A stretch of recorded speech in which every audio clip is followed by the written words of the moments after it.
Tanda-tanda kita sudah terbangun spiritual di diri kita. Yang satu harus diingat guys, kita sering terbangun di tengah malam, di jam 12, di jam 1. Saat itu kita tidur lagi, terbangun lagi di jam 2. Saat itu tertidur lagi, terbangun lagi di jam 3. Habis itu kita bantu tidur lagi, terbangun lagi di jam 4. Dan begitu setengah 5-an atau jam 5 itu udah nyenyak, nggak terbangun lagi. Dan malahan kadang terbangunnya malah jam 9. Terlambat semuanya. Oke guys. Nah, itu salah satu tandanya. Kedua, kita sering mencium aroma-aroma yang orang lain gak mencium. Mungkin seperti bau konsleting, kita udah cek kemana-mana, seluruh rumah kita cek semua, wire saklar nggak ada yang terbakar, nggak ada bau terbakar, paling kita mencium. Padahal ada beberapa mitos, katanya kalau bau konsleting itu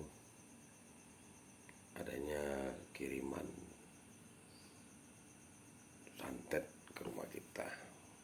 Tapi kita jangan percaya ya guys, karena kalau kita percaya itu jadi nyata. Habis itu mencium aroma-aroma yang lain, seperti aroma wangian bunga-bunga, bunga melati, bunga apa. Nah itu biasanya guys, ada makhluk, sesosok makhluk yang ingin menyapa kita. Atau kita kadang mencium aroma bau mayit. Mungkin memang di dekat situ mungkin ada yang mau jadi mayit gitu, maksudnya baru akan mau meninggal atau apa.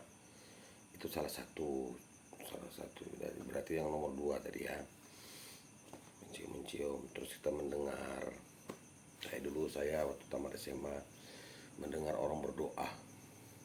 Tapi bukan hanya orang berdoa, orang ketawa, orang berantem dengan berbagai bahasa yang saya belum tentu kenal bahasanya. Suara anak-anak berdoa mau tidur, anak-anak menangis. Ini pertama suara dengar pelan. Makin hari makin kuat, sampai di siang hari pun suara itu terdengar terus.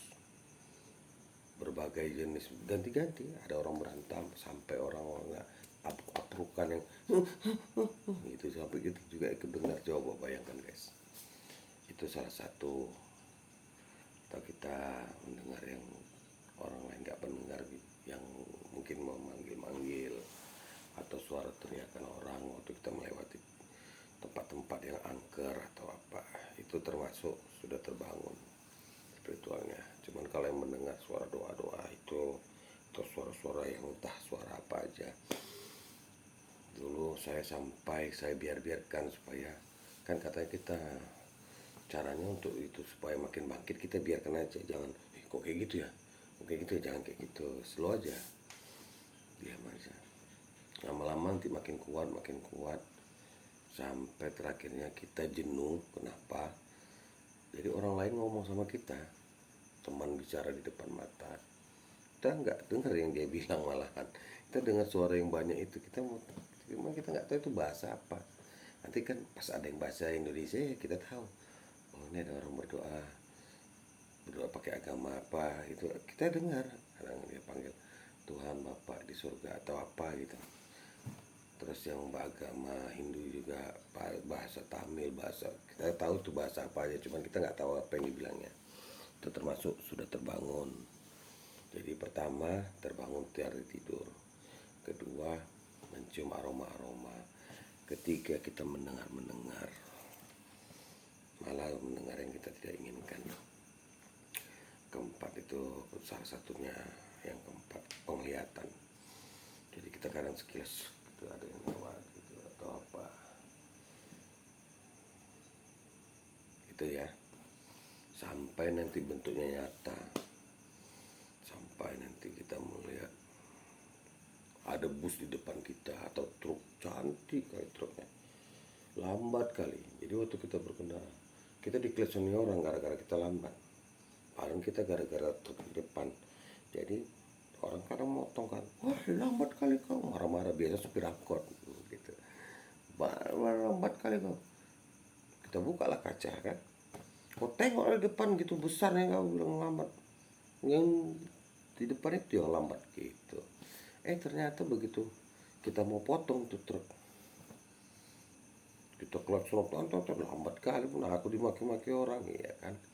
Rupanya truknya hilang, jalannya kosong. Nah, kenapa dia bisa hilang?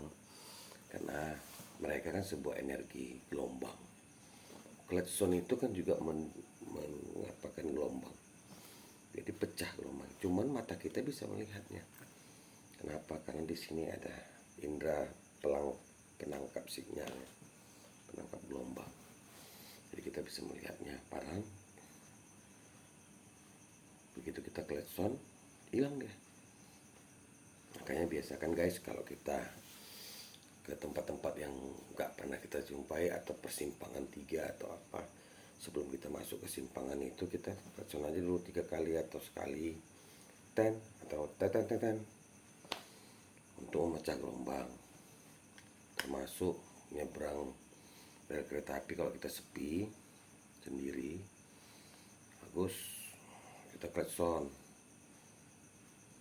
ya, memecah gelombang. Apalagi kalau kita misalnya tiba-tiba mogok nih di atas rel kereta api, dari kejauhan kita nampak udah ada kereta, tuh mobil nggak bisa starter, udah pasti. Kenapa? Karena ada gelombang elektromagnet di rel yang sudah merambat di bawah mesin kita kan udah terjebak di tengahnya, nggak bakal mau hidup. Tapi klaksonlah sekencang mungkin, usahakan klakson kita itu kuat dan starter segera. Kalau nggak sempat juga lari aja, tinggalkan mobilnya gitu. Tapi kalau sempat tuh langsung gaskan gitu. Jadi itu cara mengatasinya kalau kita terjebak di atas rel. Klakson yang kuat, jangan dilepas, hidupkan starter. Kalau nggak hidup juga, kereta makin dekat, tinggalkan. Itu cara yang ampuh, selamatkan jiwamu, nyawamu. Karena nyawa artinya hidupmu ini, tubuhmu ini kita masih pinjam, bukan punya kita. Jadi selamatkan barang yang kita pinjam. Kita harus bertanggung jawab sama yang punya barang. Jadi tadi pertama terbangun, kedua mencium aroma-aroma yang tidak biasa, ketiga mendengar yang tidak biasa, empat melihat yang orang sering lihat juga nggak bisa lihat, dan salah satunya lagi makan makanan di tempat orang jualan, yang orang jualannya biasa pakai penglaris atau pesugihan atau apa. Kalau memang makanannya nggak enak, kita akan merasa tidak enak seperti air biasa. Misalnya kan ada tukang miso atau bakso, orang semua bilang itu enak kali di sana, sampai nambur-nambur orang makannya. Nah, bagi kita yang sudah terbangun spiritualnya, itu akan ya seperti apa rasa aslinya, seperti itu yang kita rasa. Jadi kalau misalnya ada nasi goreng enak kali, tukang jualannya pakai pesugihan, padahal yang masak itu udah asal-asalan, garamnya udah 2 ton, cabenya setengah ton gitu. Jadi kita makan tuh asin atau terlalu pedas, tapi orang yang makannya enak, cup. Kita pun bingung, ngapain kok makannya enak kali ya, rasanya pak enak ini. Kita yang ngerasa enggak, karena memang enggak, memang saya perhatikan, pernah saya rasakan. Jadi saya perhatikan lah si tukang masak itu, memang nggak wajar naruh garamnya gitu, garam batu lagi, dihancur-hancurkannya langsung di sendok apa itu, sendok untuk aduknya 2 tuh, sutilnya ada 2, satu yang agak mangkok gitu kan, itu dihancurkannya. Waduh, nggak jelas ini. Nah itu salah satu tandanya. Jadi kita makan makanan yang kata orang banyak enak kali, ternyata nggak enak. Tapi kalau memang dia pakai pesugihan atau pakai penglaris, cuman memang dia pandai masak, ya tetap enak. Dan berikutnya uh, ada gelombang-gelombang negatif atau makhluk-makhluk dari sosok yang tidak, yang bukan kita, energi-energi dari para waktu jin atau santet atau apa itu yang gitulah. Itu biasanya kalau yang masih, yang sudah mulai terbangun makanya spiritual di dalam dirinya, dia akan sesak berak. Maaf ya kalau ngomongnya agak mulus, begitu dia pergi ke tempat hilang mulusnya. Padahal tadi mulusnya udah nggak tahan kali. Itu salah satu, itu tanda, itu berarti alarmnya udah bagus. Jadi banyak orang yang sudah terbangun spiritualnya. Cuman kalau katanya kita menengok jin setiap saat segala macam, saya nggak bisa pastikan. Karena ada juga orang yang di dalam dirinya ada makhluk sosok jin, dia bisa nengok jin. Tapi orang-orang yang terbangun spiritualnya belum tentu lihat, tapi kadang-kadang terlihat. Biasanya seperti itu, tidak tiap saat. Malah saat dia mau nengok, dia malah nggak bisa nengok kadang. Begitu aja ya guys. Jadi tadi udah beberapa poin itu harus diingat.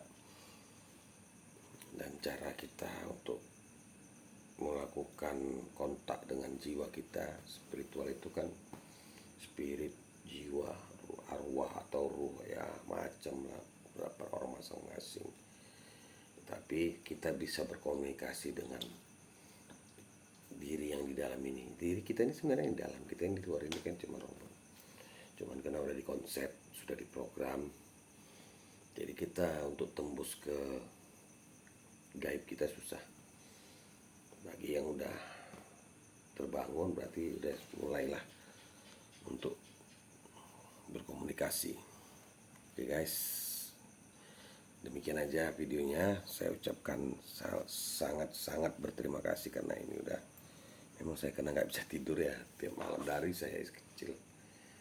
Saya nggak bisa tidur kalau malam, jadi saya ngisi waktu dengan berbagi cerita spiritual. Oke guys, salam mulia.